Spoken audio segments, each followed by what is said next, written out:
നബിയോട് സ്നേഹം വേണ്ടതും ഫർളല്ലേ, ഈമാന്റെ പൂർണ്ണത തന്നെയും അതിലല്ലേ. പടയിൽ ഷഹീദാകുന്നതും വലുതല്ലേ, അതിലഫ്ളലാണീ സ്നേഹവും എന്നല്ലേ. നബി സല്ലല്ലാഹു അലൈഹി വസല്ലം തങ്ങളോടുള്ള സ്നേഹത്തിന്റെ ശ്രേഷ്ഠതയാണ് രണ്ട് വരി പദ്യങ്ങളിലൂടെ ഓർമ്മപ്പെടുത്തിയത്. അത് വെറും ഒരു പദ്യമല്ല, പ്രമാണങ്ങളുടെ പിൻബലത്തിലൂടെ മഹാനായ തഴവ ഉസ്താദ് നമുക്ക് ഓർമ്മപ്പെടുത്തി തരികയാണ്.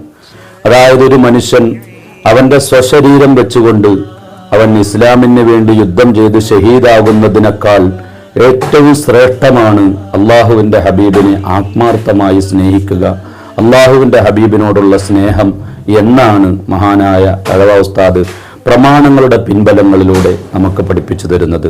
ആത്മാർത്ഥമായി അള്ളാഹുവിന്റെ ഹബീബിനെ ഒരുപാട് സ്നേഹിക്കാനും ആ സ്നേഹത്തിലൂടെ അള്ളാഹുവിന്റെ ഹബീബിനോടൊപ്പം നാളെ സ്വർഗത്തിൽ കൂടാനും നമുക്ക് അള്ളാഹു തൗഫീഖ് തന്ന് അനുഗ്രഹിക്കട്ടെ. ആമീൻ.